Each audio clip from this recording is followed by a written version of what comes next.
Wilayah perbatasan bukan hanya garis di peta.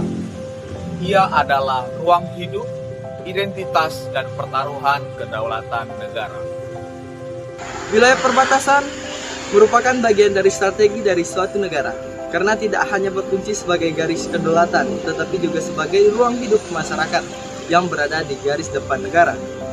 Dalam konteks Indonesia, wilayah perbatasan darat dengan Malaysia di Kalimantan, khususnya di Kalimantan Barat dan Pulau Sebatik, memperhatikan dinamika yang kompleks.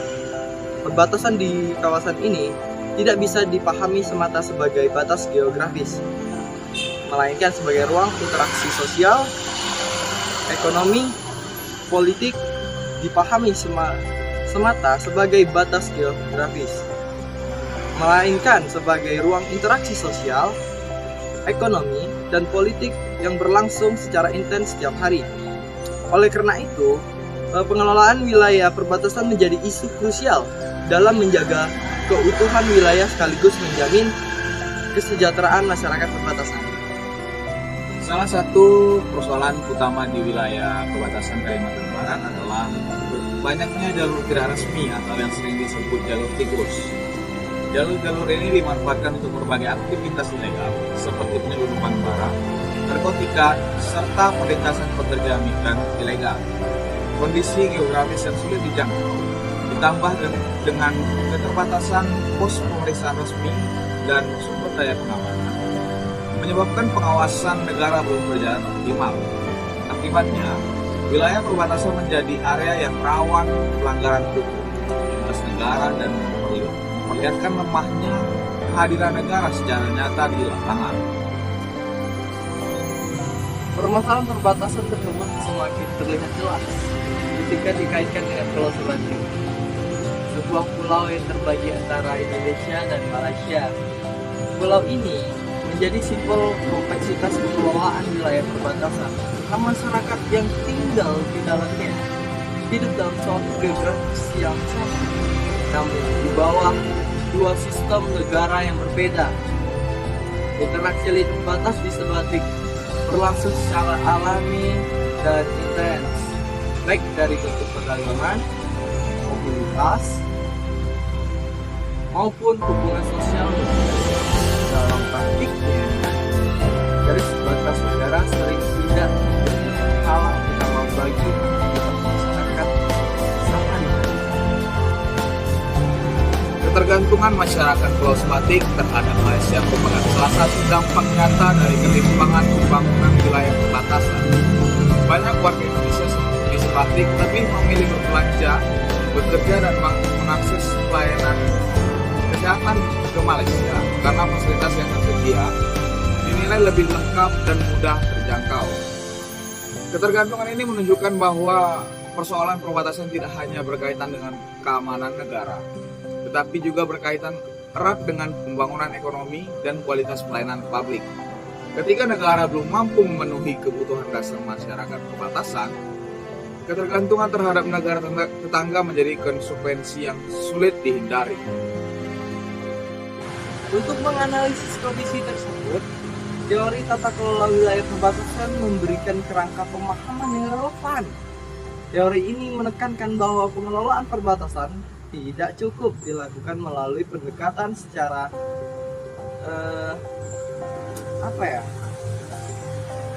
pendekatan secara keamanan semata, tapi melainkan harus melibatkan koordinasi lintas sektor dan lintas aktor pemerintah pusat, pemerintah daerah, dan aparat keamanan, serta masyarakat lokal harus terlibat secara aktif dalam suatu sistem tata kelola yang terintegrasi.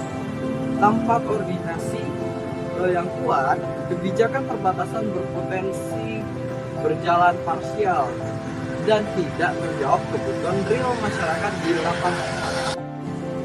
Selain teori tata kelola wilayah perbatasan, pendekatan lain yang relevan untuk memahami dinamika sosial di Pulau Sebatik adalah teori human security atau keamanan manusia. Teori ini menempatkan manusia sebagai pusat perhatian utama dalam kebijakan negara, bukan semata-mata wilayah atau kekuatan militer. Dalam perspektif keamanan manusia, ancaman terhadap masyarakat tidak hanya berasal dari konflik bersenjata, tapi juga dari kemiskinan, keterbatasan akses layanan kesehatan, pendidikan, pekerjaan, dan ketidakpastian hukum. Oleh karena itu, keamanan perbatasan tidak cukup dipahami sebagai pengamanan garis batas, melainkan sebagai upaya negara dalam menjamin rasa aman dan kesejahteraan warga yang hidup di wilayah perbatasan. Dalam konteks Pulau Sumatik, teori keamanan manusia membantu menjelaskan mengapa masyarakat perbatasan cenderung mencari alternatif pemenuhan kebutuhan hidup ke Malaysia ketika akses terhadap layanan dasar di wilayah Indonesia masih terbatas. Masyarakat secara rasional akan memilih fasilitas yang lebih mudah dijangkau dan lebih menjamin keberlangsungan hidup mereka.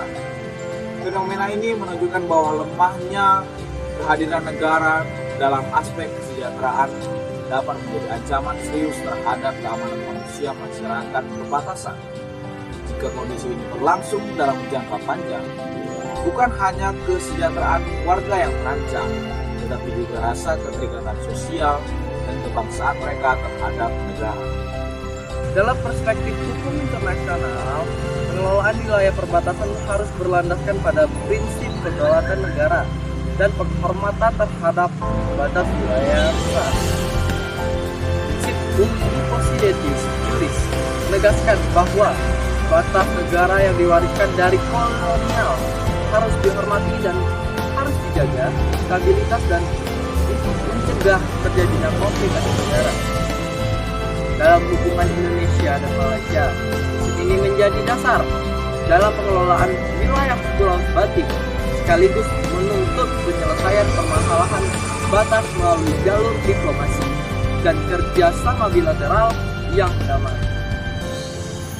Selain itu, prinsip hubungan bertetangga yang baik juga menjadi fondasi penting dalam pengelolaan perbatasan. Indonesia dan Malaysia dituntut untuk bekerja sama dalam menjaga stabilitas kawasan, mencegah aktivitas ilegal lintas negara, serta melindungi masyarakat perbatasan dari berbagai bentuk kerentanan. Kerjasama patroli, pengawasan lintas batas, dan dialog bilateral merupakan bentuk implementasi prinsip tersebut. Namun, kerja sama ini harus diimbangi dengan penguatan kapasitas nasional agar Indonesia tidak berada dalam posisi yang terus-menerus bergantung pada negara tetangga. Dalam perspektif nasional, wilayah perbatasan seharusnya dipandang sebagai halaman depan negara, bukan sebagai wilayah pinggiran yang terabaikan. Pembangunan infrastruktur dasar, peningkatan kualitas layanan publik, serta penguatan ekonomi lokal itu merupakan langkah yang sangat strategis untuk memperkuat kehadiran negara di wilayah perbatasan. Tanpa pembangunan yang merata, wilayah perbatasan akan terus tertinggal dan rentan terhadap pengaruh eksternal. Dalam arti kata negara lain yang dapat melemahkan kedaulatan negara secara tidak langsung. Dan sebagai penutup, pengelolaan wilayah perbatasan di Kalimantan Barat dan Pulau Sebatik menegaskan bahwa kedaulatan negara tidak cukup dijaga melalui pengamanan fisik semata. Kedaulatan juga harus dibangun melalui kesejahteraan masyarakat, keadilan sosial, dan kehadiran negara yang nyata dalam kehidupan sehari-hari warga perbatasan. Jika negara mampu menghadirkan pembangunan yang adil dan berkelanjutan, maka wilayah perbatasan tidak lagi menjadi titik lemah, melainkan menjadi kekuatan strategis bagi negara kesatuan Republik Indonesia. Perbatasan yang kuat tidak dibangun dengan tembok, tetapi dengan keadilan, kesejahteraan, dan kehadiran negara yang nyata. Kami akhiri hasil video presentasi kami pada kali ini. Kami ucapkan terima kasih. Wassalamualaikum warahmatullahi wabarakatuh.